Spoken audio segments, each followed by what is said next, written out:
Une centaine de personnes se sont retrouvées autour d'un verre et d'une portion de barbe à joint. Il règne ici un esprit de camaraderie. Une fois les travaux du lycée technique terminés, le quartier a pu se prendre véritablement en main.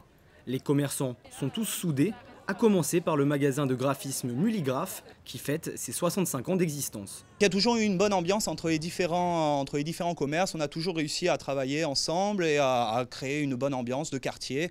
Et c'est ça qu'on trouve sympa justement dans ce quartier, dans cette allée. On est peu et on se côtoie tous les jours, donc on garde des bons voisinages, des rapports de bon voisinage. C'est pour ça qu'on fait ce genre de soirée, toujours histoire de développer l'activité du quartier, de le faire connaître, qu'on active, on change nos stratégies en mettant par exemple des coques de téléphone et autres, histoire de pouvoir attirer plus de personnes et d'attirer le consommateur final. L'énergie passée à s'apprécier, c'est 10 fois plus facile que l'énergie à se détester ou à se rivaliser ou à se trouver des trucs comme ça.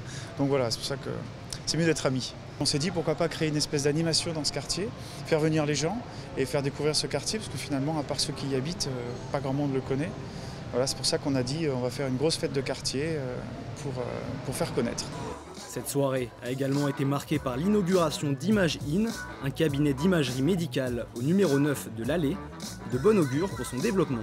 Je crois qu'il y a une bonne implantation de nouvelles activités, de nouveaux commerces depuis quelques temps dans le quartier.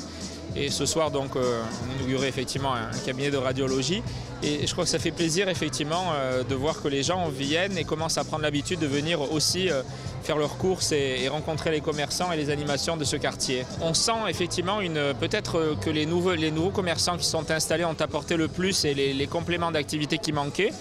Et je crois qu'avec le temps, on sent vraiment que, on va dire, le blé est en train de lever et la mayonnaise est en train de prendre. Voilà.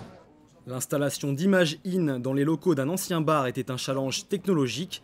Le projet a mis 1 an et demi à se concrétiser, mais la clientèle doit encore s'habituer à cette nouvelle adresse. C'est un quartier qui n'est pas connu, ça c'est une évidence, et c'est vraiment extrêmement dommage parce que un des préceptes du cabinet, c'est que les gens ne viennent pas par hasard nous voir. Donc on les fait venir sur l'allée Lazare-Sauvégot, et beaucoup de gens sont vraiment très étonnés par ce cadre sur Monaco. L'idée, c'est que les gens, une fois qu'ils découvrent l'allée, ils puissent y rester. C'est-à-dire qu'il faut que les commerces soient attractifs, il faut qu'il y ait des choses à découvrir, il faut qu'il y ait de la restauration, il faut qu'il y ait de la vie vraiment sur cette dalle, et c'est ce qui est en train d'apparaître.